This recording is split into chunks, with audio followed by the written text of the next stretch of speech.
toca el honor de moderar este coloquio. Desde luego es por mi parte casi una osadía tener que ser yo quien los presente a ellos, porque aquí quizá la única que necesita presentación pues seguramente sea yo. Pero bueno, a ello voy. A mi derecha tenemos a Adolfo Suárez Illana, abogado, secretario cuarto de la Mesa del Congreso, presidente del patronato de la Fundación Concordia y Libertad, ¿verdad, Adolfo? Es alguien a quien he entrevistado en el pasado y que me dejó una frase que yo creo que debería cincelarse en nuestra democracia. Adolfo me dijo, la transición nos enseñó que nada está completamente ganado ni nada está definitivamente perdido. Entonces, bueno, es una frase desde la que entonces doy muchas vueltas, porque no podemos dar por sentado nada, y menos en estos tiempos actuales. Es autor además de la Ley de Concordia, que es algo que viene muy bien teniendo en cuenta que el viernes entró en vigor la Ley de Memoria Democrática y Adolfo era la apuesta del Partido Popular, la alternativa a esa ley, y además fuente de inspiración para una que está negociando ya en Castilla y León el gobierno de coalición del Partido Popular y de Vox. Y a mi izquierda nos acompaña Leopoldo Calvo Sotelo, abogado. Leopoldo fue letrado mayor del Consejo de Estado entre 2005 y 2016, juez del Tribunal General de la Unión Europea, ¿verdad?, hasta 2019, antes subsecretario del Ministerio del Interior, lo repasábamos ahí fuera con Jaime Mayor Oreja. En cuanto a la docencia, ha sido director del máster, ¿has sido o eres director del máster en Relaciones Internacionales y profesor de Derecho del Instituto de Empresas? Sí. Ha sido. Y luego, bueno, pues un detalle sobre el que luego volveré si no te importa, porque colaboraste en la comisión de estudios del informe que redactó el Consejo de Estado cuando el Gobierno le pidió opinión en 2006 sobre la reforma de la Constitución, y es algo sobre lo que después me gustaría volver. No quiero robaros mucho tiempo, ni robar mucho tiempo a los protagonistas de esta tarde, pero sí me gustaría hacer una brevísima introducción. Yo no voté la Constitución del 78, ni siquiera había nacido, soy del año 82, acabo de hacer 40 años, pero nunca me ha importado, porque yo siempre me he sentido partícipe de un proyecto de convivencia en el que se embarcaron mis mayores, mis padres, mis abuelos, para traer la democracia a España. Un proyecto que conllevó por todas las partes muchas renuncias, muchos sacrificios, altura de miras y mucha magnanimidad, considero yo. Y yo creo que tanto en mi generación como en las generaciones sucesivas somos más los que pensamos de esta manera, aunque los otros, los que no se sientan concernidos ni interpelados por esta Constitución que ellos no votaron, griten más probablemente. Yo creo que la mejor definición de lo que es la monarquía parlamentaria española la dio probablemente el director de la Cátedra de Monarquía Parlamentaria de la Universidad Juan Carlos I, que fue la primera cátedra que hubo, el expresidente del Senado, Juan José Laborda. Y él dijo que el rey es la clave de bóveda del sistema constitucional español. A mí me parece una grandísima definición, porque en mis palabras, al final, el rey, el jefe del Estado, es el que lo modera todo, el que reparte las cargas, equilibra y evita que todo lo demás se derrumbe. Como yo lo veo, la monarquía parlamentaria es inherente a nuestra Constitución. Nunca hubo otra forma de Estado posible. Y no es que lo crea yo, sino que lo dijeron en su día todos los que fueron partícipes. Y en este momento traigo a colación las palabras del entonces líder del Partido Comunista, me perdonarán ustedes, de Santiago Carrillo, que dijo: si en vez del rey las Cortes Constituyentes se hubieran pronunciado por un presidente de la República, el equilibrio hubiera vuelto a romperse, en detrimento de las libertades democráticas. En realidad, en las constituyentes, ningún partido era favorable a cambiar la forma de gobierno, aunque alguno mantuviese formalmente el equívoco. En mis conversaciones con Felipe González y con Enrique Mújica, era obvio que ellos, como nosotros, aceptaban la monarquía. Preparando este coloquio, y con esto acabo porque, como digo, no quiero robaros más tiempo, ayer releía el discurso que el rey Juan Carlos pronunció en las Cortes el 22 de julio de 1977, al inicio de la legislatura constituyente, y que yo creo que demuestran a lo que voy, que el rey Juan Carlos no fue un simple notario de este proceso constituyente, sino que fue probablemente el capataz de obra. La corona, les dijo entonces a sus señorías, desea una constitución que dé cabida a todas las peculiaridades de nuestro pueblo y que garantice sus derechos históricos y actuales. Desea el reconocimiento de la diversa realidad de nuestras comunidades regionales y comparte en este sentido cuantas aspiraciones no debiliten, sino enriquezcan y hagan más robusta la unidad indiscutible de España. Esto les dijo. Y aquí acaba mi parte y empiezo por vosotros.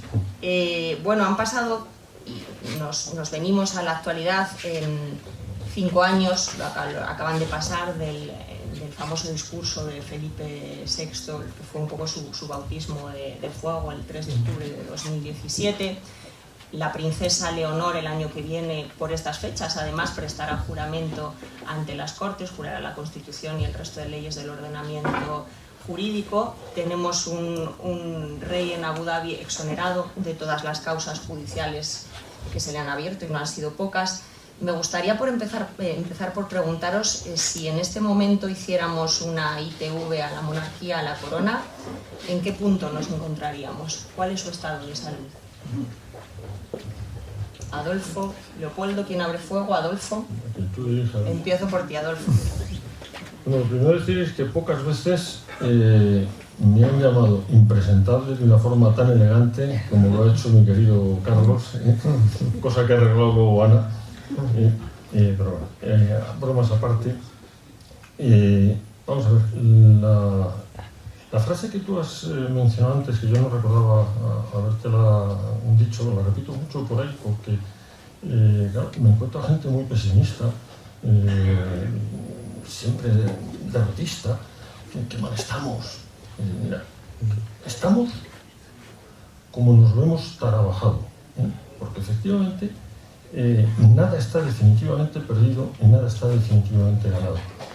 Esa frase resume lo que ocurre con la vida de cada uno y con la vida de los países. Todo depende del esfuerzo que ponemos por conseguir las cosas. Aquí veo a algunos empresarios han pasado por muy diversas circunstancias, pero que saben que el triunfo reside en no rendirte nunca y en saber utilizar los recursos que tienes en cada momento, en ver las oportunidades, y si no las ves, pues en crearlas y tirar adelante, ¿no? Yo antes de... voy a intentar resumir mucho para dejar paso a muchas preguntas, que es de lo que se trata. Antes de entrar aquí, estaba hablando con Ana y con Leopoldo, que es un honor, sinceramente, estar al lado de tan buen amigo, de tan buen jurista y también de tan buen hijo, ¿no? Que hay que decirlo todo. Acerca de lo que es la sociedad española, lo que vivimos, y de la política, todo. Al final, España es hoy en día y tiene los políticos que quiere, que tolera, que ha votado, que ha permitido. La política es el zumo de la sociedad. Si hacemos un zumo con una naranja, lo más probable es que nos salga zumo de naranja. Y es casi imposible que nos salga zumo de pera. Entonces, no nos preocupemos tanto por criticar al político de turno que tenemos en tal o cual institución, que nos gusta más o nos gusta menos, y procuremos hacer nosotros cada día política influyendo sobre todos los que tenemos alrededor, para que cuando van a votar, voten aquello de lo que uno está convencido. No se trata de imponer, sino de convencer. Y les resumía con un meme que me llegó y que me ha hecho mucha gracia, de las elecciones italianas generales, las últimas, en las que, bueno, allí no se vota como aquí en España, sino que se vota con cruces. Y entonces el meme era un sacerdote con un dedo así diciendo: ojito, ¿dónde ponéis la cruz? Porque luego hay que llevarla 4 años, ¿no? Entonces, creo que eso resume un poco mi contestación y por dónde quiero ir. Llamar un poco más al esfuerzo personal de cada uno para conseguir que los políticos que haya sean buenos y no desentendernos de la política en términos generales, salvo para criticar cuando los políticos se equivocan. Estoy hablando un poco en tercera persona de los políticos, porque aunque yo estoy ahora en política, no soy un político, yo soy un profesional del derecho. No me enrollo más, sigo. A lo que vamos, Adolfo. ¿En qué momento está la monarquía? Creo que lo he dicho ya. Sí, no es, lo que a mí me preocupa no es el momento en el que está, sino en que los que somos monárquicos, no por ciencia infusa, no por una naturaleza empírica, sino simple y llanamente por el convencimiento de que la monarquía para los españoles es el mejor sistema que hay, de verdad trabajemos porque eso siga siendo así. La monarquía o la república, sinceramente, da exactamente igual, en el sentido de que hay magníficas naciones regidas por una república, por un sistema republicano, y hay magníficas naciones en este mundo regidas por un sistema monárquico. A unos les viene bien unas, a otros les viene bien otras. En España, por hablar del caso que nos ocupa, que ya tenemos unos cuantos siglos de historia, solo ha habido 2 periodos republicanos. Y la verdad es que cualquiera se atreve con un tercero, con esas 2 bueno, que entiendo que tenemos, ha ¿no? bastante, ¿eh? ¿Eh? Bueno, sí, no, la gente no para de equivocarse, pero vamos a ver. Al presidente del Real Madrid le reciben en China, en Estados Unidos, en todos lados. Y no por la capacidad o la influencia política del presidente del Real Madrid, sino porque es un símbolo. Un símbolo que reúne mucho. El rey de España aglutina en su persona, y viene además institucionalizado en la Constitución de 1978, 500 años de historia, por no decir muchos más. Y una historia especialmente rica, por mucho que algunos intenten denostarla, por ejemplo en América, ¿no? Y eso hace que España, a través de su monarca, tenga una influencia muy superior a la que España como potencia económica, por su PIB o por su potencia política, pueda tener en el resto del mundo.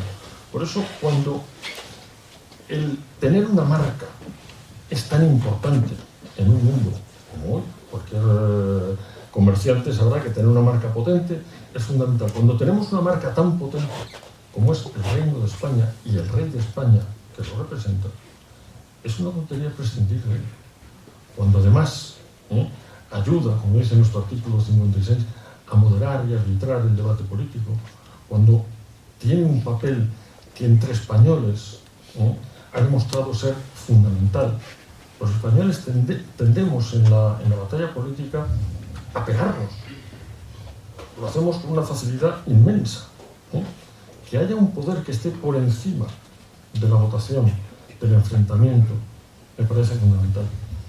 Ha habido 2 periodos, 2 nada más, en toda la historia de España, en los que bajo una monarquía ha habido una clase política que ha estado dispuesta a entenderse con su adversario, en la época de Cánovas y en la actual. La de Cánovas dio lugar a una constitución, que es la del 76, que ha sido hasta ahora la más duradera, 47 años. Y la de Suárez, por hablar del presidente del rey en ese momento, la de 1978, llevamos ya casi los mismos. Y ha habido una diferencia fundamental entre esas 2 constituciones. Una es el empeño de Cánovas en que el rey tuviera un protagonismo importante en la Constitución, lo que le llevó a implicarle en muchas decisiones políticas. Y el empeño que tuvo, voy a decir Suárez, pero la clase política en general que redactó la Constitución y el propio rey, de no mezclar al rey en los asuntos del día a día político. Aquella ocasión acabó como acabó, y en esta nos va mucho mejor. Leopoldo, nos va mucho mejor. Retomando tu pregunta inicial, si dijéramos la ITV a la monarquía, que yo creo que es un enfoque muy acertado, pues probablemente la ventaja que tiene la monarquía es que, siendo una institución clásica, aquí vamos a hacer un paréntesis, decía Jaime Guasp, probablemente de los más grandes juristas españoles de la segunda mitad del siglo XX, y monárquico, cuando le decían, bueno, ¿no le parece a usted que eso de ser monárquico es algo como muy romántico? Y decía, no. El romanticismo empezó como unos poetas que se dejaban el pelo largo, hoy son los políticos los que se dejan el pelo largo. La monarquía es una institución clásica. Y precisamente por ser una institución clásica, probablemente solamente necesita una ITV una vez al reinado. Es decir, que lo que de verdad importa es cuando llega el momento del juicio de la historia, porque el rey, dice la Constitución, no está sujeto a responsabilidad, no está sujeto a responsabilidad jurídica, pero tiene una responsabilidad histórica máxima. Y cuando llega el momento del final del reinado es cuando llega la ITV, cuando llega el juicio histórico del reinado. Ahora acabamos de ver un juicio histórico sobre la segunda Inglaterra isabelina, que ha sido un juicio unánimemente positivo por parte de los británicos. Si hubiera que hacer una ITV de la España del rey Juan Carlos, bien, yo creo que también el balance sería extremadamente positivo, extremadamente positivo. Y es pronto, todavía no se puede, yo creo que todos tenemos un poco, si decimos la España del rey Juan Carlos, a todos nos vienen pues una docena de imágenes de los muchos años de su reinado y una conclusión que instintivamente, sin necesidad de hacer un análisis en fin, muy cuantitativo, pero que instintivamente nos viene a la mente una conclusión muy positiva. Todavía no hay una España de don Felipe VI, la habrá que hacer en su día el juicio, pero afortunadamente ese tempo clásico que tiene la monarquía pues nos evita tener que estar haciendo ITVs como en cambio hay que hacerlas efectivamente de los gobiernos y de los partidos gobernantes, ¿no? Y yo insistiría en algo que yo creo que ha dicho Adolfo en fin, con mucha elocuencia, que es el especial valor internacional que tiene la monarquía y muy especialmente en Latinoamérica. Yo recuerdo que José María Pemán, que escribió unas cartas a un escéptico en materia de formas de gobierno, y hace casi un siglo ya, decía, hombre, yo espero que cuando llegue un jefe de Estado español a América sea un descendiente de los reyes católicos y no un burgués de ascendencia oscura. Que la frase, como muchas de las fórmulas de Pemán, es muy brillante, ¿no? Y efectivamente, cuando don Juan Carlos llegó a Guatemala, el presidente de la época le dijo: Majestad, llevamos 400 años esperándole, que es algo que no se le podía haber dicho a un presidente de la República. Y precisamente este libro tiene un capítulo de la profesora María Isabel Piforcos, se llama El rey en el nuevo mundo, el ausente omnipresente. Es verdad, es decir, ningún rey de España fue al Nuevo Mundo, pero desde los primeros momentos de la conquista está su nombre en boca de todos los conquistadores, ¿no? Ya con esto termino. En la historia verdadera de la conquista de la Nueva España, Bernal Díaz cuenta como en algún momento para reprimir o para afear la conducta a los que, estamos hablando de 1521, de los que trataban mal a los indios, les decía en un momento dado: pero ¿qué hace vuesa merced maltratando a los súbditos de su majestad? Es decir, que ya en ese momento está el rey ahí como el símbolo, no del Estado de Derecho, que en la época no existía, pero sí como símbolo de un poder que se ejerce en nombre del rey y que al rey se le cita precisamente para que ese poder tenga un ejercicio recto y bien dirigido. Me viene bien, Leopoldo, esto que hablabas del juicio histórico, porque el viernes, sabéis ambos, entró en vigor la Ley de Memoria Democrática, con ayuda de Bildu, todo hay que decirlo. En esa ley se suprimen 33 títulos nobiliarios y 5 de ellos fueron ya concedidos por el rey Juan Carlos, una vez muerto Franco.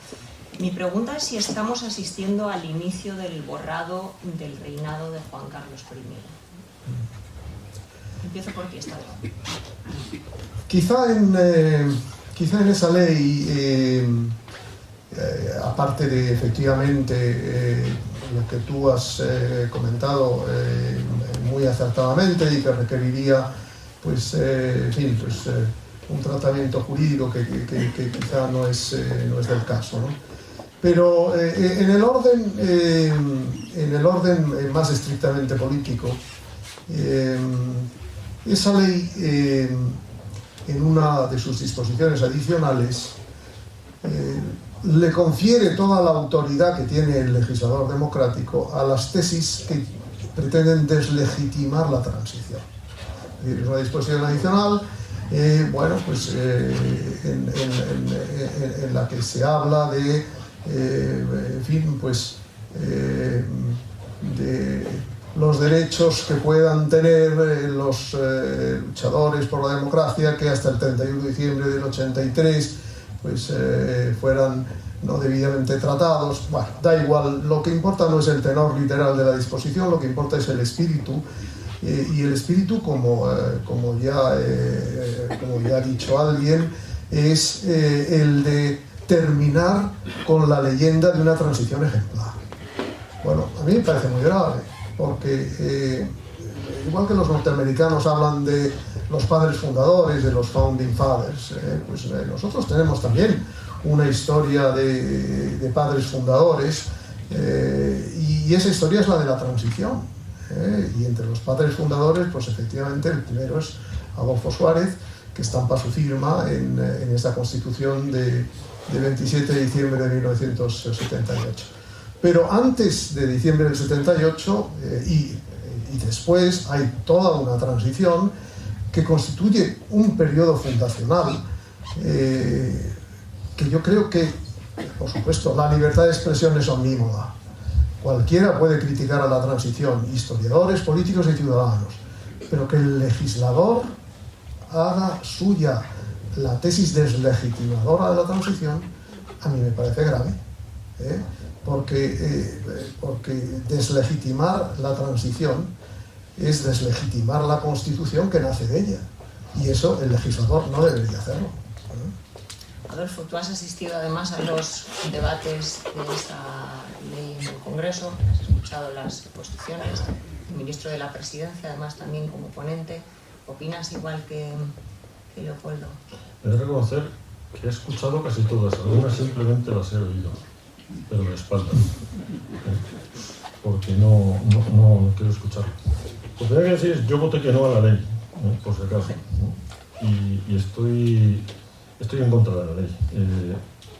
El ministro Bolaños, en la primera comparecencia que hizo ante la Comisión Constitucional, de la que formo parte, cuando fue nombrado ministro, nos dijo textualmente, casi, que no podía haber nadie demócrata que se opusiera a esa ley. Yo me levanté, me fui hacia él a saludarle, darle la bienvenida como ministro, y le pregunté: Félix, ¿tú crees que yo soy demócrata? Dice: sí, me sigue Adolfo, tú eres un demócrata de toda la vida y tal. Yo, pues vengo a anunciarte que estoy en contra de la ley. Se puede ser perfectamente demócrata y estar en discrepancia con alguien. La democracia no tiene nada que ver con tus posiciones, ¿no? Y la verdad es que mientras se cumpla la ley, estás legitimado para plantearlas. Esta ley, como bien dice Leopoldo, tiene un fin, que es deslegitimar la transición. Que lo exprese. Ahora, vuelvo a lo de antes, no nos dejemos. Estos están, los enemigos, digámoslo así, de la transición, no se han visto jamás en otra igual. Y están con el ahora nunca. Y además les entran las prisas porque ven que va a ser nunca. Va a ser nunca. Yo no me preocupo tanto de no se van a cargar nada. España es indestructible, ya lo decían los alemanes en su momento, ¿no? A pesar de los españoles. Pero están en eso. Entonces, todos los enemigos de lo que es el concepto de España, e incluso casi de lo que es una España democrática, normal, que vive ordinariamente y sin sobresaltos, ven en esa España ordinaria, normal y sin sobresaltos un impedimento, porque en eso no triunfan todos estos planteamientos radicales. El problema es que los moderados, la gente sensata, lo que triunfó en la transición, no como nos quieren hacer ver, porque alguien había con una pistola detrás amenazándonos. Lo decían mi padre, cuando de verdad la pistola llegó al Congreso, resulta que Suárez no se tiró al suelo. Es curioso. Y algunos me quieren decir que Suárez se arrugó cuando estaba a solas, delante de una pistola. Aquella pistola no existió nunca, ni mi padre se arrugó nunca. Y cuando, insisto, personalizo a mi padre, personalizo en él para hablar de toda la clase política española de aquel momento. La sensatez brilló en aquel momento precisamente porque éramos conocedores del espanto que supuso la guerra civil y la dictadura. Y lo digo sin ningún tipo de problema. La guerra civil y la dictadura. Y también el periodo anterior a la guerra civil, que acaba explicando por qué llegamos a enfrentarnos. Conocedores de todo aquel proceso, por decirlo de alguna manera, no el franquismo, sino los que mataron y murieron, se pusieron de acuerdo para establecer las bases de una convivencia pacífica. Y eso es lo que hace la Constitución del 78, establecer un marco, ¿no?, para la convivencia. ¿Que es la peor constitución de todas? Desde el punto de vista jurídico, lo mismo Leopoldo y yo podríamos llegar a estar de acuerdo en que sí, porque no es perfecta. Pero desde el punto de vista político, vuelvo a decir que es la que ha generado el tiempo de paz, libertad y prosperidad compartida mayor que nuestra historia. La famosa de Cánovas, siendo muy buena, desde el punto de vista jurídico, tiene dos inconvenientes. Uno desde el punto de vista político, que es que no da realmente cabida a todos, porque acaba generando una clase abandonada que no se ve compartiendo el progreso que se supuso para la burguesía y para una, digámoslo así, clase dominante en aquel momento. Con la Constitución española y todo lo que representa, estos 40 años han supuesto multiplicar por 15 la renta per cápita española. Que algunos me dirán, bueno, pero ese dato es poco importante. Si lo ponemos en relación con Estados Unidos o Inglaterra, que han necesitado 100 años, un poquito más de 100 en un caso, un poquito menos en el otro, de su historia para conseguir una cifra igualable, bendita sea la Constitución del 78, con independencia de que a ninguno nos satisface. Y quizá porque ninguno nos satisface, ha dado un fruto tan duradero y tan bueno.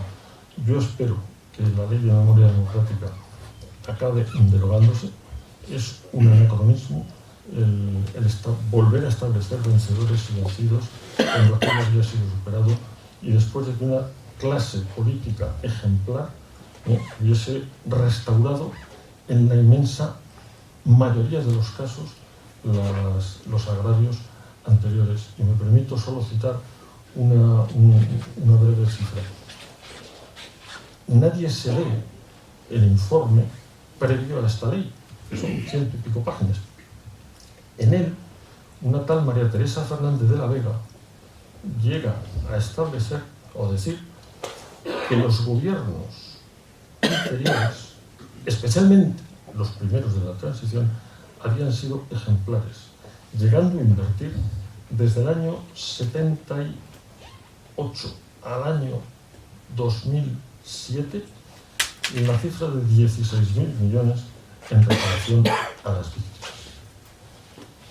Y cuando digo 16.000 millones en reparación a las víctimas, estoy haciendo alusión en una inmensa mayoría a las víctimas, digámoslo así, perdedoras de la guerra, que son a las que había que darle las pensiones que no se le dieron, reconocimiento de los militares que habían perdido, etcétera, etcétera, etcétera, etcétera. Hasta 600.000 familias se vieron beneficiadas y en un solo año se llegaron a pagar 100.000 millones de pesetas, que tiene tela marinera. Entonces, que me vengan a mí a contar a estas alturas de la historia la reparación de las víctimas, la reparación de las víctimas, insisto, ya estaba hecha. Que pueden quedar cosas, sí, y queda una fundamental, y que no tiene por qué ser politizada, porque es una reparación personal, que es el tema de si aparecen fosas y se puede, y estoy hablando condicional, y se puede identificar a esos restos, entregarlos a sus familias, sean del bando que sean, y en un acto, insisto, de reparación personal, no de reivindicación política, porque si se convierte en un acto de reivindicación política, lo que estamos es cargándonos el consenso fundamental, que es el deseo de vivir en paz y libertad. Vuelvo permitiéndolo a la monarquía parlamentaria en la Constitución del 78, que es el mandato que me dio Carlos, y yo estoy muy bien mandada. Voy contigo, Leopoldo, porque varias monarquías de nuestro entorno, Bélgica, Holanda, Noruega, han cambiado, han reformado sus constituciones para eliminar la preeminencia del varón sobre la mujer, para esa igualdad de sexos. Aquí fue un debate que se abrió cuando nació la primogénita de los reyes, la ahora princesa Leonor, entonces infanta Leonor, en 2005, y el gobierno pidió opinión al Consejo de Estado, que elaboró un informe sobre esa posible reforma del que creo que tú fuiste partícipe.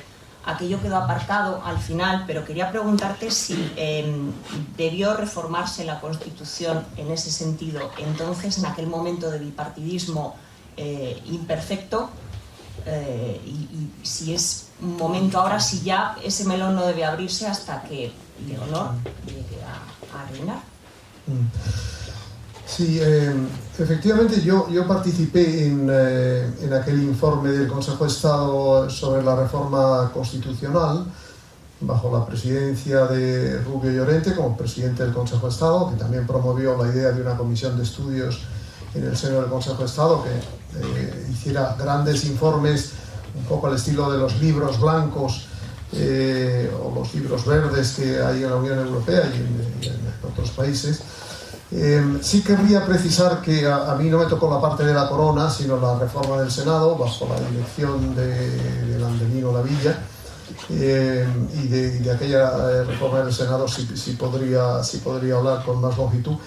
Ahora, para contestar a tu pregunta, efectivamente, habría sido deseable en aquel momento que una reforma como la de la sucesión en la corona, la propia reforma del Senado, quizá una reforma de la Constitución para hacer una mención expresa de la Unión Europea, entonces todavía Comunidad Europea, materias que eran, en fin, pues objeto de un cierto consenso. Lo del Senado era un poco más delicado, pero sí había un cierto consenso de que bueno, pues que convenía dar mayor fuerza y color al Senado dentro del bicameralismo. Este es un tema que sin duda Adolfo conoce mejor, y aunque, como digo, era más difícil, pero sí existía ese consenso.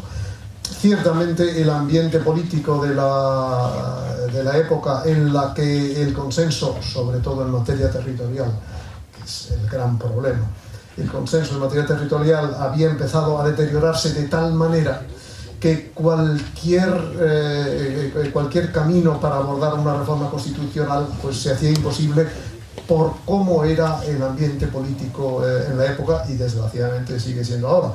Ahora bien, sí me parece claro que aquella reforma podía perfectamente haberse emprendido, y en su día pues se deberá emprender. Hoy la simple naturaleza de las cosas pues la ha hecho innecesaria, pero sí, sin duda es una reforma sencilla, inspirada en principios igualitarios que la propia Constitución sostiene, y que podría perfectamente abordarse. Adolfo. Además, ahora en el Congreso tenemos otra en ciernes, que es la reforma del famoso artículo 49 de la Constitución, para eliminar el término disminuidos, ¿no?, si mal no recuerdo, y cambiarlo por discapacitados. Es una reforma que está en la Comisión Constitucional y se van alargando los plazos, porque parece además que el Partido Popular pues bueno, tiene serias reticencias a en este momento abrir un melón de tal magnitud. Que la Constitución es algo muy serio, ¿no? Y solo a través de un consenso importante y previo creo que es posible abordar una reforma. Yo al gran maestro de los consensos le oí que eso de las reformas constitucionales, lanzarlas como programa electoral contra el partido adversario en las elecciones, y con el que necesariamente has de pactar luego la reforma, es cuanto menos una estupidez. Las reformas constitucionales, de cualquier reforma de calado, las debes pactar con tu adversario antes, a solas, en privado, sin hacer de esa reforma una ofensa para él si no se lleva a cabo, porque tú ya te estás construyendo un muro importante, explicando cuál es el problema que tú ves y proponiendo la solución que tú estimas más oportuna, pero escuchando, como decía Marías, al otro cuál es la percepción por su parte de ese problema y qué otras soluciones puede haber. Y pactar esa modificación. No se puede cambiar o abrir un proceso de cambio constitucional sin que haya un acuerdo previo. Hay cosas que pueden parecer inocentes, como el caso del disminuido y el discapacitado. Yo entiendo la sensibilidad que pueda tener cualquiera afectado, pero el término disminuido en ningún caso se utilizó de una forma peyorativa, ni tenía la más mínima intención de ofender a nadie. Otra cosa es que con el tiempo el consenso social en materia lingüística, por decirlo de alguna forma, haya ido transitando por un camino que ha hecho de ese término algo peyorativo. Pero la Constitución no es, ni mucho menos, el instrumento de agravio hacia ese colectivo.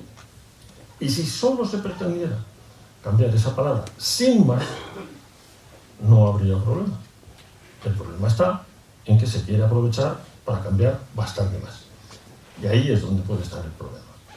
Y con respecto al otro, estando absolutamente de acuerdo en esa modificación de la preferencia, hay que señalar que cada vez que hablamos de, aunque en términos jurídicos puramente hablando son cosas distintas, cada vez que hablamos de derecho nobiliario en su máxima expresión, que es el que regula la corona y la sucesión, es radicalmente discriminatorio y pretende eso. O sea, cuando se otorga un título a alguien es precisamente para discriminarlo. Es como una condecoración, que hoy en día es una condecoración, punto, no es más que eso. Y hay que entenderlo así, y de hecho así lo he entendido tanto el Tribunal Supremo como el Tribunal Constitucional en una retahíla de sentencias que son abrumadoras, ¿no?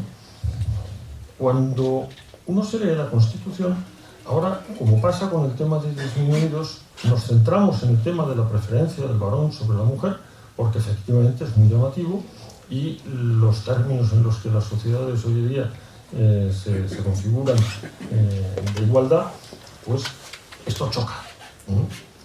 Pero a mí, que me abstraigo un poco del debate y me pongo a pensar en el fondo, si uno se lee la Constitución, ese artículo en concreto que regula cómo se va a producir la sucesión, es una retahíla de discriminaciones de la primera a la última, porque de lo que se trata precisamente es de señalar una persona a través de una serie de requisitos, discriminaciones que se van poniendo. Y hay una que para mí es, no tiene ese consenso social, pero es tan llamativa como la otra, porque se expresa exactamente igual en la Constitución, unos artículos antes, cuando se habla de no haber discriminación entre hombres y mujeres, ni por razón de edad. Y sin embargo, se prefiere al mayor sobre el menor. Y lo del mayor sobre el menor, nadie dice ni mu. Imagino que todos los hermanos pequeños acabarán haciendo una asociación en contra, y lo digo un poco de broma, para hacer ver que la Constitución, en ambos casos, no trata de establecer una discriminación peyorativa o una denominación peyorativa en cada uno de los casos hacia un colectivo, el de los discapacitados o el de las mujeres, sino que en un caso utiliza un término que era de uso común en aquel momento y en el otro utiliza un sistema clásico de selección, digámoslo así, del elegido. Insisto, estoy de acuerdo en que se reforme, pero requiere un consenso y un compromiso de no tocar nada más, ¿no?, para que ese tipo de reformas se lleven a cabo. Ahora que ya llevamos un rato que hemos cogido confianza, os voy a meter un poquito en un lío, si me lo permitís, y si no, también, lo modero yo. Entonces, creo, Adolfo, que eras tú el que antes mencionabas que tu padre quiso dejar al rey al margen de las cuestiones políticas, pero yo me vengo al hoy y a la hora... Todo el mundo, que son así... Bueno, dejarle al margen. De la refriega política, mejor dicho. No hay nadie más involucrado en la vida política de aquel momento que el rey don Juan Carlos, pero la transición, si nos ponemos a llevarla a su última esencia, y esa es la grandeza del rey Juan Carlos, por encima de cualquier otra, es que recibe plenos poderes absolutos y los acaba devolviendo al pueblo español. La soberanía se traslada, se devuelve al pueblo. Eso es la transición. Me vengo al hoy ahora. La pregunta es muy directa. ¿Está el gobierno de Pedro Sánchez achicando los espacios a la monarquía en este momento? Cuando, por ejemplo, congela su presupuesto por tercer año consecutivo en medio de una subida generalizada para el resto de las partidas, o cuando saca un decreto para que auditen sus cuentas, las cuentas de la Casa Real del Tribunal de Cuentas. ¿Sí o no? Yo la verdad es que creo que no. Es decir, siempre ha habido en las monarquías, digamos, una observación al microscopio de determinadas conductas de un gobierno, queriendo ver en cosas relativamente pequeñas o pequeñas, pues un recorte de prerrogativas constitucionales o de área reservada por la Constitución a la corona. Me está viniendo a la memoria cuando en Inglaterra, nada menos que en Inglaterra, cuando el primer ministro Harold Wilson dimitió el año 76 y dejó paso a James Callaghan, pues al poco tiempo se celebraba el cumpleaños, uno más, de la reina Isabel. como siempre dicen los entendidos ahí en Londres, era el QBP, ¿no? El Queen's Birthday Party, ¿no? Y lo de ir al QBP parecía que que era absolutamente obligatorio. El primer ministro recién nombrado, James Callaghan, no fue al cumpleaños de la reina. Y, en fin, los periódicos de Londres quisieron sacarle mucha punta, qué impertinencia, tal. El Partido Laborista dijo, hombre, mire usted, acaba de tomar posesión, ha estado trabajando con expedientes todo el día. El primer ministro divisionario, Harold Wilson, estaba allí en el QBP y no quiere usted sacarle más punta a eso. Yo creo que ciertamente se le pueden hacer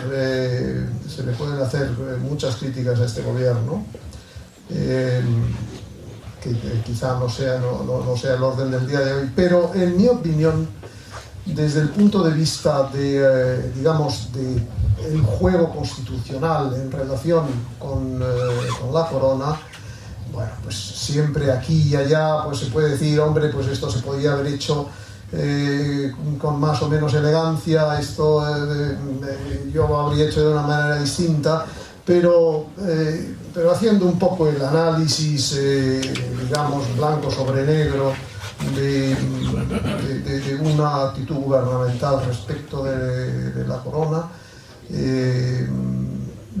mi conclusión sería que no. Adolfo, ¿estás de acuerdo? Hace poco tiempo tuve una charla con Santiago Carrillo, hijo, y alguien que estuvo presente pidiendo permiso la acabó publicando. Y decía que una de las cosas que más le llamó la atención era el clima dentro de las discrepancias, de acuerdo tan importante que había entre él y yo. En un momento determinado llegó Santiago a decir, oye Adolfo, ¿tú crees que si esto se supiera no nos criticarían por estar tan de acuerdo?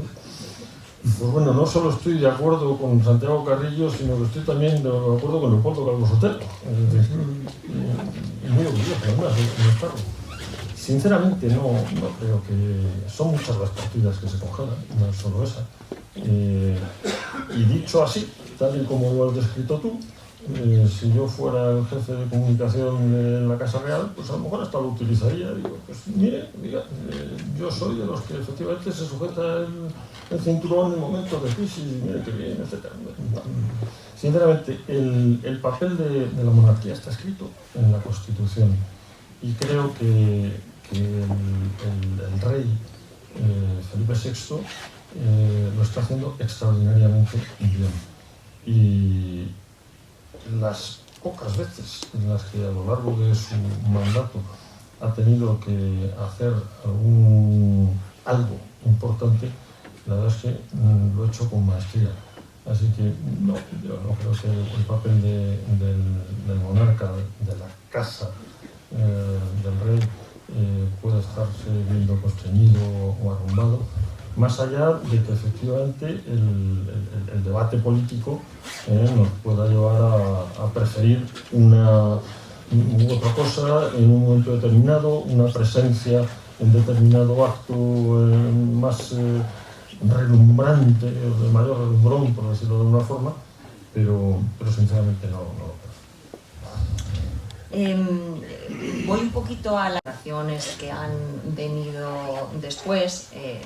Es verdad, bueno, no sé si me lo negaréis o no, que hay cierto desapego o no tal apego, probablemente como quienes vivieron aquellos tiempos. Yo quería preguntaros si habéis echado en falta a lo largo de los sucesivos gobiernos, no entro en uno ni en otro, pero un mayor peso de la historia reciente española, de la Constitución, del papel de la monarquía en la vuelta de la democracia a España en los distintos currículos educativos en las aulas españolas, al fin y al cabo.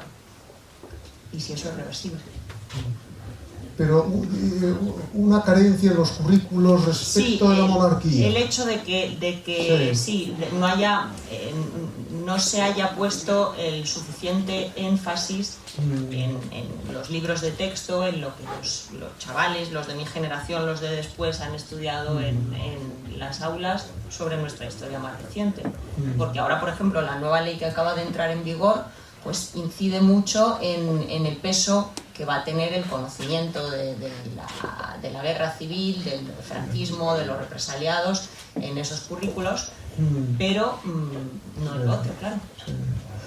Es difícil, o por lo menos en mi caso, a mí me resulta difícil hacerme una idea cabal de cómo son los currículos educativos en España, porque, bueno, dada la descentralización, que a mí me parece positiva, del Estado de las autonomías en la materia, pues es difícil acabar teniendo una idea completa de exactamente lo que se estudia, ¿no?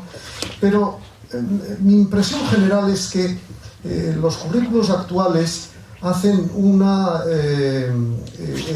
énfasis muy fuerte en la historia más reciente de España, que es algo que ciertamente en otras épocas no se hacía, ¿no? Hace no mucho El País hacía precisamente un reportaje que estaba basado en encuestas en institutos de enseñanza secundaria en España, y sacaba la conclusión de que de lo poco que conocían bien los estudiantes de enseñanza media en España era la transición. Que en cambio las ideas sobre la guerra civil, sobre el régimen de Franco, pues en fin, en muchas ocasiones eran verdaderamente estrambóticas. Eran unas ideas completamente desenfocadas y no con un prejuicio político determinado en un sentido o en otro, sino simplemente un despiste importante. Yo tengo la sensación de que que hay en la enseñanza de la historia un énfasis en la historia verdaderamente contemporánea de España, y que en ese sentido los actuales estudiantes de enseñanza media y los que ya están en el ciclo universitario, pues sí conocen bien la transición, y sí han oído hablar por lo menos de esa frase que se atribuye a José María de Ilza, tantas veces repetida, del rey como motor del cambio. Es decir, eso yo creo que por lo menos esa esencia sí se da. Adolfo, ¿se ha explicado lo suficiente? Yo aquí soy más crítico. Lo que pasa es que has hecho una pregunta tan amplia, esas que haces tú para que uno pueda agarrar por donde quiera, ¿no? Y al final acaba metiéndose en un charco. Pero vamos a ver.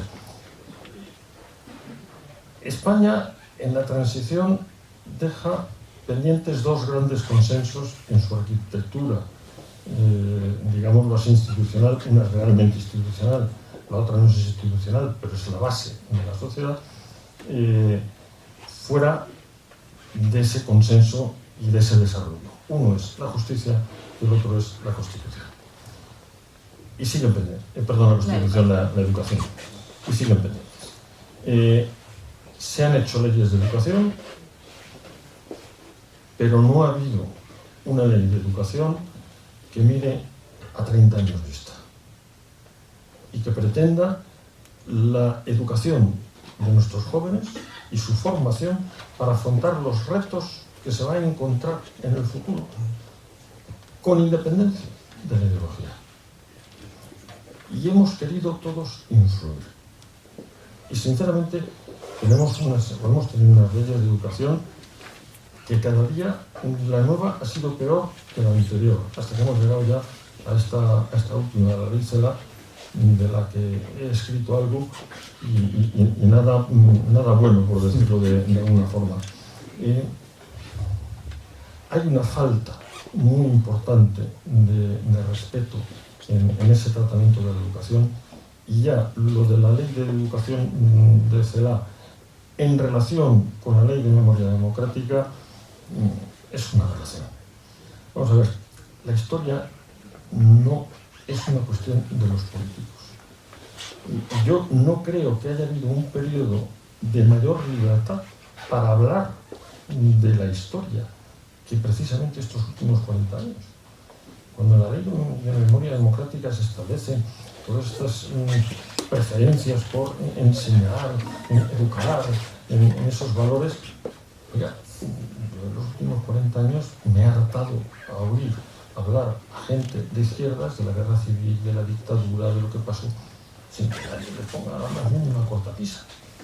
No ha habido ningún problema para expresar ninguna opinión, y voy a decir más, ni ninguna barbaridad, y he oído unas cuantas, ¿eh?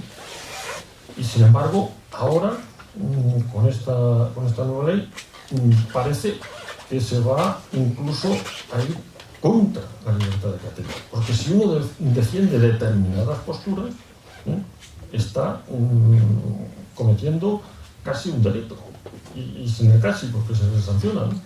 Entonces, sí, creo que se conoce mal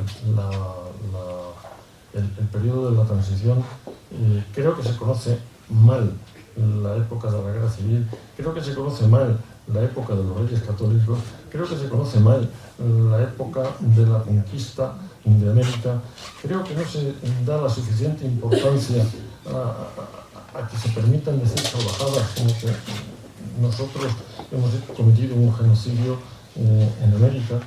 Y uno de los empleos más importantes que tiene el ser miembro de la mesa es convertirte en guía de hecho del Congreso de los Diputados, porque es innumerable el número de personas que pretenden conocer el Congreso con todo su derecho, porque es su casa. Y bueno, pues un día te toca a ti y otro día a otros, pero normalmente me toca a mí guiarlos por los pasillos del Congreso. Y una de las cosas que hago siempre es llevarlos a una de las escaleras que está en la parte de atrás del hemiciclo, que era la escalera principal, y les pongo un tapiz y les digo: todos sabéis que España ha sido una potencia colonial importante. Y empiezan todos a sentir con la cabeza. Digo, pues es mentira. Es mentira. España jamás ha sido una potencia colonial, solo ha tenido dos colonias, una ha sido Guinea y la otra es como administradora del Sáhara. España lo que ha sido es grande. Y toda América era España. Y el que nacía en Venezuela era tan español como el que nacía en Cádiz. ¿Sí? Y de hecho, hasta elegían diputados. Y cuando se inauguró este palacio, hubo un grupo de diputados de ultramar que decidieron hacer un regalo para la inauguración. Y es precisamente este tapiz que se realiza en Filipinas, encargado por las mujeres de los diputados de ultramar. Y acto seguido, aprovechando ya esta breve lección de historia, os habrán dicho también que éramos unos genocidas y unos asesinos. Sí, pues, lo primero que os quiero decir, primero, ir a buscar un guaraní, hablando guaraní, en Paraguay, y lo vas a encontrar en cuanto os bajéis del avión en Asunción. Pero vete a encontrar tú a un cherokee o a un apache hablando su lengua nativa en Estados Unidos. Seguramente te vuelvas loco y no lo acabes encontrando. No lo mismo, el genocidio no es verdad. Pero lo que sí es verdad es que se cortaban cabezas. Pero porque entonces la pena de muerte estaba al orden del día. Y así se trataba el discrepante. Y les señalo, hacia la otra parte de la sala, ya aparece un cuadro de Antonio Gisbert espectacular, que es cuando a Padilla, a Bravo y a Maldonado se les corta la cabeza después de haberse sublevado, y parece que era lo que ocurría entonces cuando te sublevabas y perdías, ¿no? Incluso hoy en algunos lugares del mundo, si te sublevas y pierdes, también te corta la cabeza, ¿no? Entonces, efectivamente, por resumir, la historia de España creo que es muy poco conocida, muy mal enseñada en términos generales, que son muy pocos los sitios donde efectivamente se puede acceder, y tras un ímprobo esfuerzo, a ese tipo de educación, y creo que es necesaria una ley de educación pactada, consensuada, sin ánimo de prolongar o prolongarnos de forma ideológica en nuestros jóvenes, sino con la idea de formarlos al futuro que se les va a vencer encima, que va a ser muy complejo, y van a tener que competir no solo con su compañero de aula, sino con un chaval que está acostumbrado a pasar las canutas en Polonia o en Rumanía o en no sé dónde, que es también parte de la Unión Europea, y que tiene hambre, que ha pasado penalidades y que solo a través de la educación y su esfuerzo personal está convencido de que puede ascender en la sociedad. Pues vamos por la 8ª o 9ª, ¿no? Ley orgánica educativa. Creo yo ya he perdido la cuenta. A la última vuelta se acuesta el perro. Bendita sea si la última de la siguiente, pues es la última se aprobó en pandemia. Además, Carlos, ¿cómo vamos de tiempo? He conseguido ya ponerlos en desacuerdo, que era lo que está por fin. Constituciones en España, hemos tenido la del 78, ha habido también unas cuantas, o sea que bendita sea la 9ª. Dentro del clima de concordia general, pero bueno, también está un poquito bien de discrepancia. Podemos seguir un poco, ¿no? Sí. Me voy, cuando hablábamos de la revisión de la etapa del anterior rey, estamos esperando a que se muera en el extranjero para hacerle un gran reconocimiento. ¿Quién abre?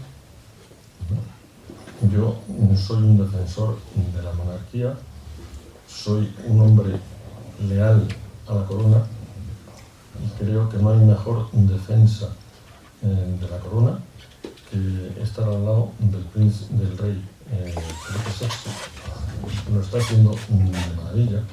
Defender la corona no es defender a las personas, defender el legado histórico de alguien no puede ser confundido con actos que todos reprobamos. Y por tanto, no voy a decir más. Yo sí quiero decir algo.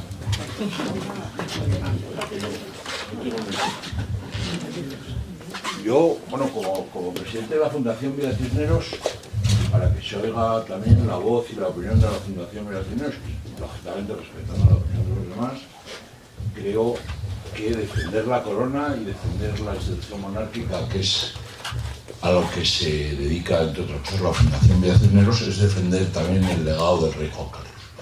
Yo creo que el legado político del rey Juan Carlos es histórico.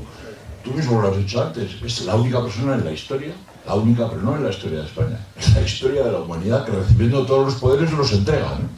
Es un caso inaudito, ejemplar, y desde luego por parte del pueblo español de agradecimiento. Para mí sería una vergüenza que el rey Juan Carlos muera afuera, y creo que las instituciones políticas deberían de hacer algo porque, bueno, hecha esta manifestación política de alguien que no es político, yo creo que es suficiente para que se vea cuál es mi opinión. Y una pregunta: ¿vosotros creéis que no es una vergüenza que el rey Juan Carlos, al que debemos demostrar nuestro agradecimiento y respeto, os lo digo porque defender la corona es defender su legado, independientemente de equivocaciones personales, no debíamos de hacer algo por normalizar esa situación? Porque una persona que ha sido rey de España durante 40 años o de 35 años no muera fuera de España.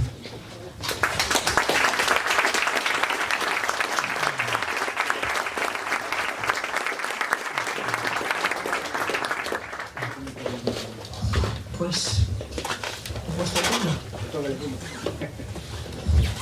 Yo estoy completamente de acuerdo en la defensa del legado del rey Juan Carlos.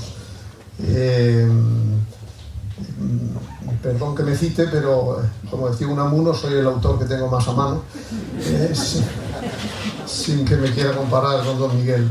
Pero yo escribí una tercera de ABC que se llamaba La España del rey Juan Carlos, que mereció el premio periodístico que da la Fundación Institucional Española, que aquí entre nosotros está quien fue su primer director, si yo no me equivoco.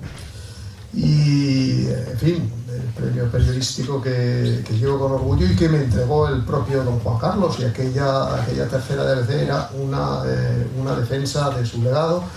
Y precisamente hablando del concepto ese de reinado, que tan peculiar es de las monarquías, es decir, hay efectivamente un reinado como una especie de gran contenedor histórico en el que estamos todos, varias generaciones, que nos define, que nos aúna, y como digo, el el legado del rey Juan Carlos a mí me parece enormemente positivo. Ahora, dicho esto, yo estoy de acuerdo con Adolfo en que monarquía viene de uno, es decir, monarquía viene de uno. Rey, hay un solo rey. En el momento en el que se empieza a romper, a resquebrajar esa unidad, que yo creo que no se resquebraja, bien, pues la monarquía como institución puede sufrir. En cuanto a que las instituciones hagan algo para que don Juan Carlos vuelva, yo como tal labor de las instituciones no lo veo fácil. ¿En qué podría eso consistir cuando la propia decisión inicial la tomó el propio don Juan Carlos? En aquel momento se me ocurrió una metáfora que era un poco como ocurre en una práctica no solo española, sino cuando se va a hablar de alguien en un consejo de administración, en un órgano colegiado, del tipo que sea, se tiene que hablar de una persona. Bueno, pues es costumbre muchas veces que esa persona por delicadeza salga de la sala. Bueno, pues en aquel momento que había como un debate nacional sobre su figura, pues don Juan Carlos tomó la decisión de salir de la sala. Es decir, se hablaba de él, pues bien, él salía de la sala. Se podrá decir, bueno, pues que esa decisión vino motivada por unas u otras circunstancias, que no fue del todo voluntaria, bien, pero claro, ¿quién toma decisiones importantes sin estar constreñido por circunstancias, ¿no? Entonces, yo no veo fácil que se pudiera promover esa vuelta. Sí se puede no obstaculizar, por supuesto, pero no veo en estos momentos una fórmula clara que permitiera terminar con la situación actual, que ciertamente no está lejos de ser deseable, pero con toda sinceridad no se me ocurre una fórmula institucional para promover el final de una situación que es efectivamente desdichada, y que no es compatible con el juicio general, que yo creo que es pues muy generalizado en España, de que el reinado de don Juan Carlos tiene un balance extraordinariamente positivo. Efectivamente, yo creo que eso es así. Sería deseable que volviera, pero confieso no tener una fórmula para promover esa vuelta. Cuando has dicho, Leopoldo, que se fue por decisión propia, he oído cierto murmullo en la sala. Yo que tengo el oído fino, creo que por aquí hay quien no está del todo de acuerdo con que fuera una decisión tomada por él mismo. Yo también lo he oído. y por eso he añadido que efectivamente pues quizá no fuera una decisión, seguro, probablemente no fue una decisión tomada con toda libertad. Pero insisto, ¿qué decisión importante en una vida se toma sin constreñimientos exteriores, ¿no? No es fácil, ¿no? Eso pues no es de este mundo, ¿no? Es decir, las decisiones importantes, salvo quizá la de casarse, pues se toman con circunstancias objetivas a izquierda y derecha que a uno le presionan, ¿no? Y una decisión, compelida, no por eso, ahí estoy tentado y me estoy resistiendo a soltar un latinajo, porque el derecho civil lo dice, ¿no? Bueno, lo voy a soltar, volunta etiam coacta, no, pues lo estoy diciendo mal.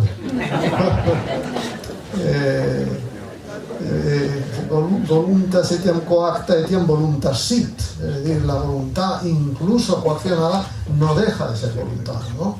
Es decir, para anular un negocio jurídico, porque la voluntad ha sido anulada, caramba, hay que demostrar mucho.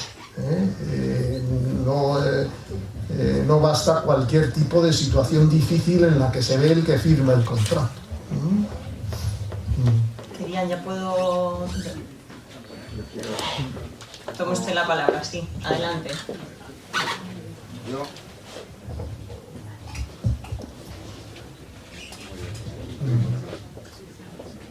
Igual ya estaba encendido. Casi demasiado, pero bueno, ahí me ha salido el caso. Ya. Está encendido. Tiene que pasar por las manos de Íñigo para que eso funcione, ¿no? Ya lo sé, ya lo he comprobado muchas veces. Yo, es una pregunta muy breve. A mí me congratula ver que hay líderes del PP que hablan, incluso el propio Feijóo, de la derogación. A veces he oído hablar algo de derogación total o parcial, pero bueno, voy a dar por hecho que en este caso sería derogación total de la Ley de Memoria Democrática. Yo, que soy un poco ya viejo, para creérmelo del todo, me pregunto, si es así, ¿por qué no se deroga ya, ahora con mayoría absoluta, la Ley de Memoria Histórica vigente en Andalucía? Vamos a ver, primer error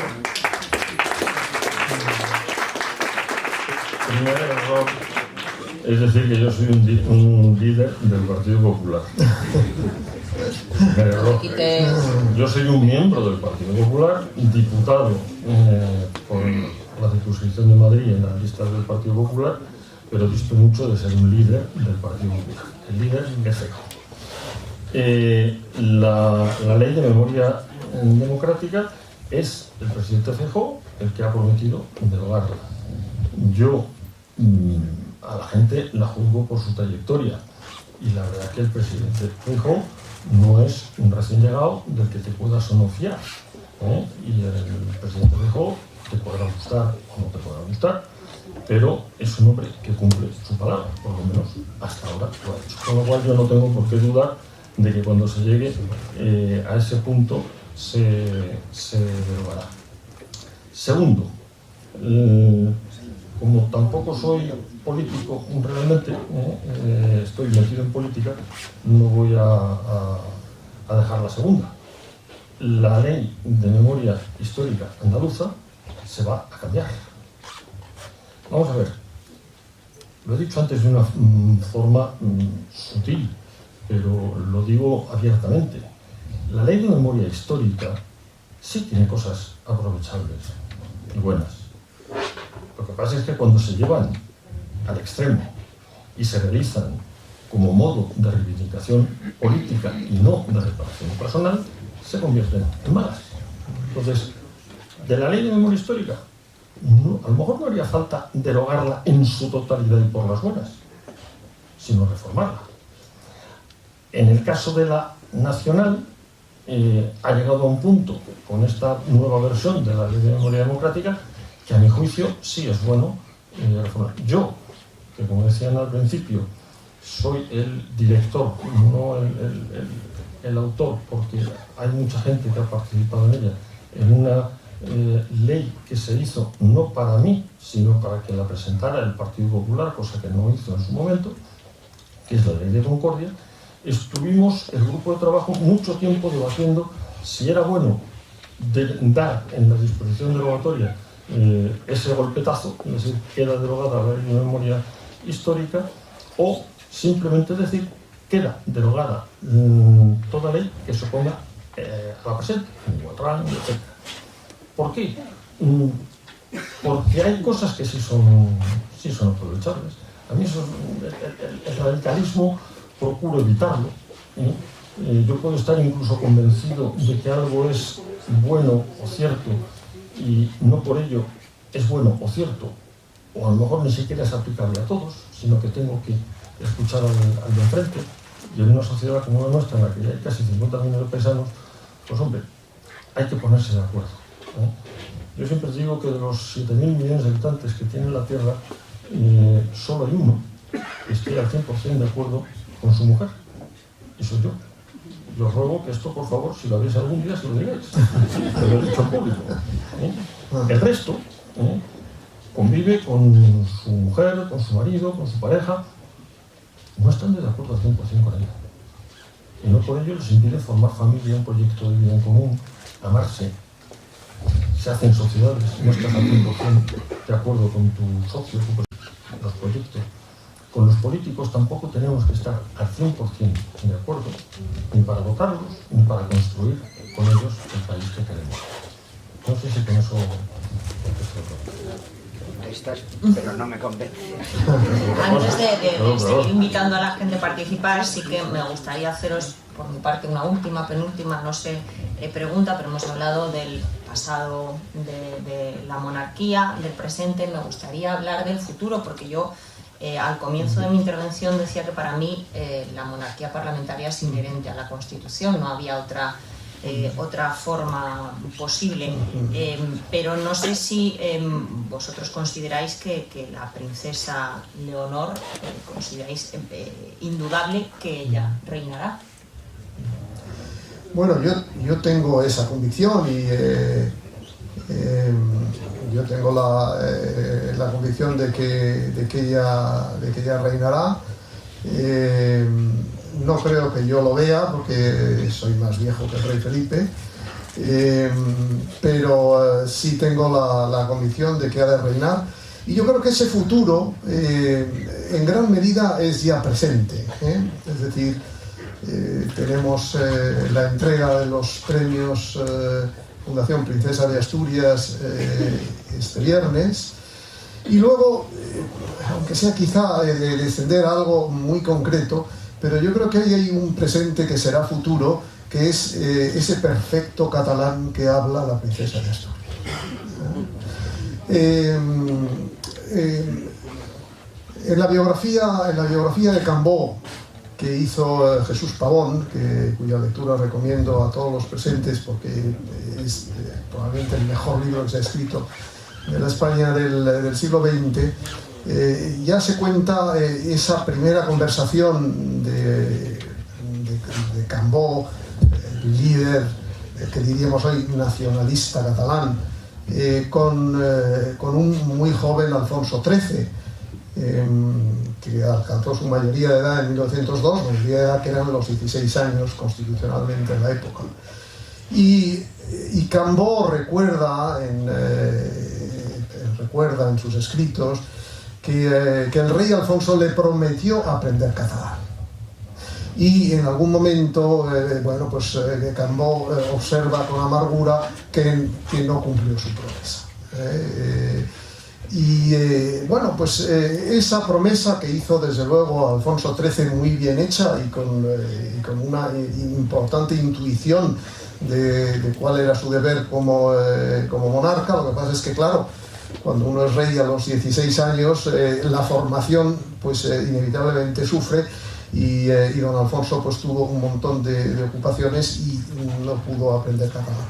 Pero esa deuda histórica con don Francisco Cambó se ha cumplido, y la princesa de Asturias habla perfectamente catalán, y ese es un presente que yo creo y deseo, pero creo firmemente que será futuro.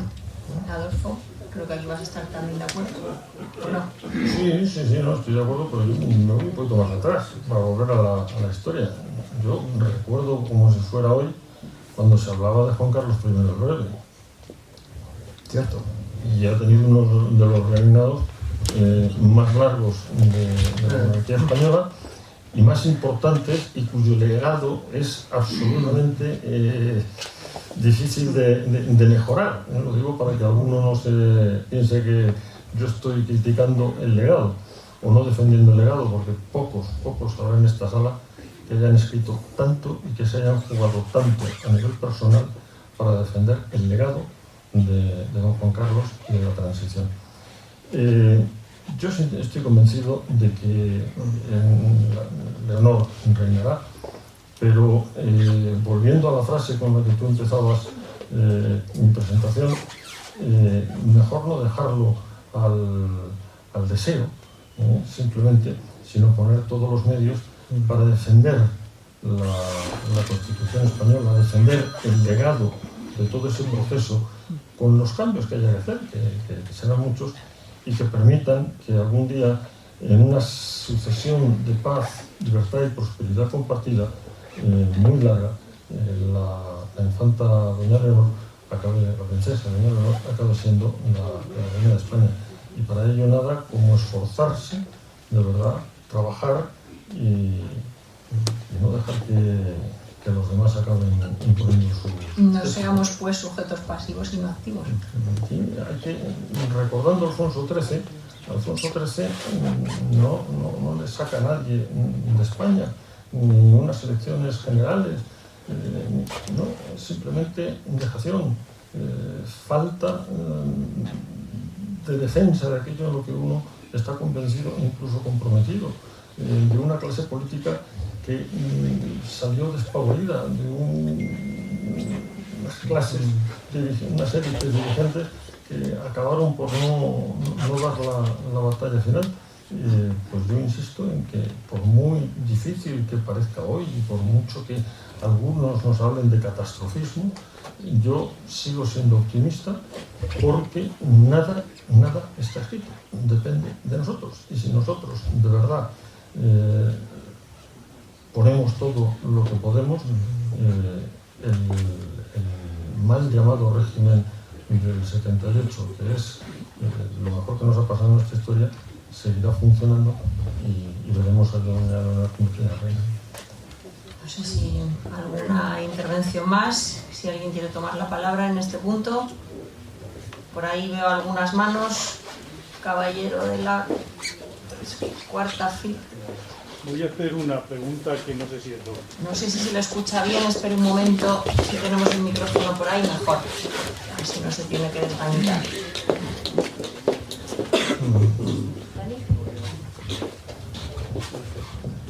Ambos han defendido que el actual gobierno no postrime a la monarquía y a la Casa Real. Una pregunta muy directa. ¿Hoy podría el rey hacer el discurso que hizo hace 4 años? Y segunda pregunta, muy breve también. Me ha parecido ver que se considera como un mérito en el currículum hablar catalán. ¿Por qué no lo hable? Gracias.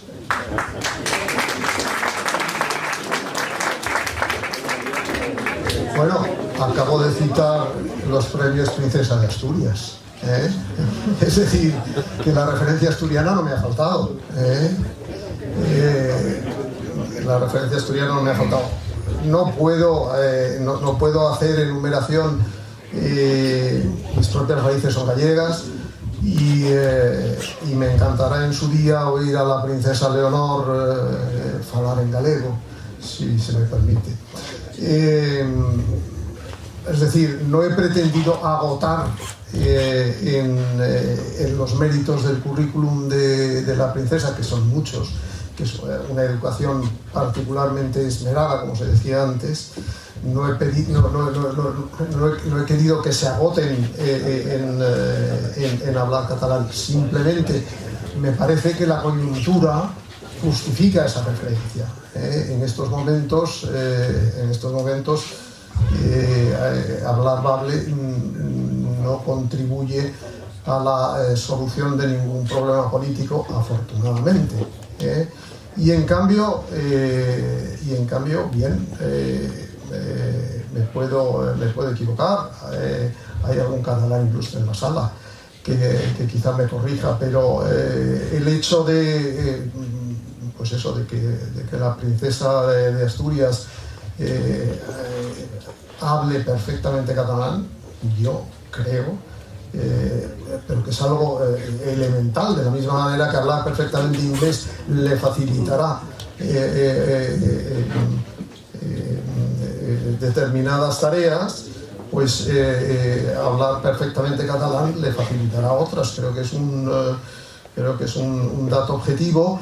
Y creo que, bueno, pues la cita de alguien como Cambó, y así concluye en algún momento, no sé si el libro de Pavón, decía Cambó: siempre he querido para España la grandeza y para Cataluña la libertad. Y le reprochaba a Alcalá Zamora: no puede ser usted a la vez el Bismarck de España y el Bolívar de Cataluña, le reprochaba Don Aniceto. Y sin embargo, muy sinceramente lo quiso ser. En aquel gobierno nacional de 1918 jugó un papel importante. Fue un gobierno que pudo salvar aquella monarquía que ya empezaba a sufrir muchos embates, y aquel deseo suyo, que era el de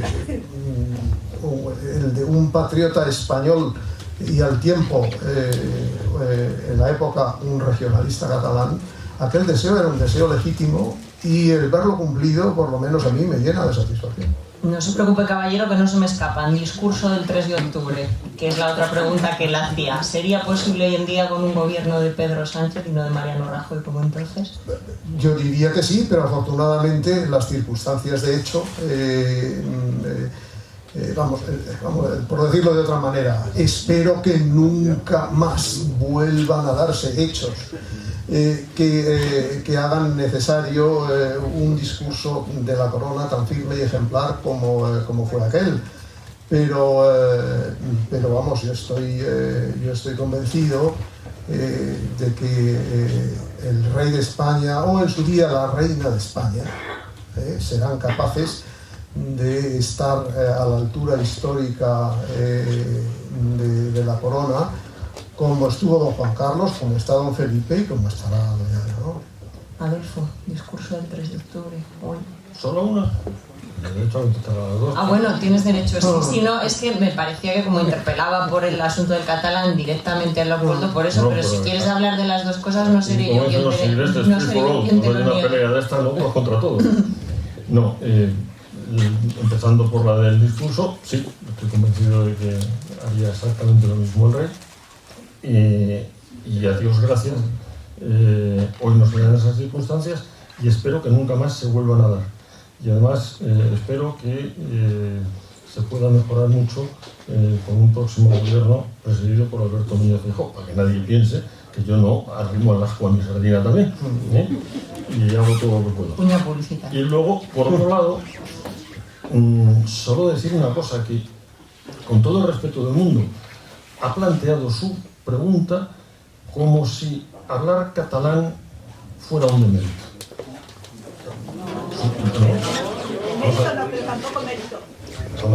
Pues se equivoca, señora, y es mi opinión. Mi opinión y mi percepción es que la planteaba como, estoy seguro de que no quería hacerlo así, pero lo ha parecido, o al menos a mí me lo ha parecido. Entonces, el hablar una de las lenguas oficiales de España, una lengua española, nunca es un demérito. Es más, es un mérito. Si encima pudiese hablar todas, ya sería genial, me parece bastante complicado. Yo no lo he conseguido, solo hablo en gallego en la intimidad, con bastante soltura, pero insisto, es decir, la defensa de España y de todo lo que representa nunca, nunca, nunca puede ir aparejada al menosprecio de algo que es tan español como el catalán. Había otra mano por ahí y ya acabamos, porque me están diciendo que hay que, pero como el caballero llevaba, lo siento, pero es que llevaba, y creo que ya tenemos que con esto terminar. Considero que en la educación, en una buena educación, está la solución de muchos de los problemas que está viviendo España. Creo que es imprescindible, necesario y urgente un pacto por la educación, empezando por explicar una historia consensuada de España. Porque si no, de la otra manera, indudablemente ocurre lo que está ocurriendo en estos momentos. En las escuelas, en los institutos, no se explica la historia de España, con lo cual Esta es una de las carencias más fundamentales. Yo que soy catalán, cuando yo veo lo que estudian los nietos de mis hermanos en Cataluña, indudablemente uno se echa a temblar. Y si encima le dicen que el 72-73% del profesorado es separatista, acaba vamos. Y mientras los gobiernos centrales, sean del Partido Popular, sean del PSOE, se han marginado y han dejado hacer lo que allí les ha dado la gana. No hace falta decir que lo mismo está ocurriendo en Baleares, en la Comunidad Valenciana, está ocurriendo en el País Vasco y en muchos otros lugares de España. Por tanto, la educación es tema fundamental. Y si no se toma en serio el tema de la educación, tendremos cada día un país más dividido, cada día más hostil, cada día más complejo y cada día más difícil.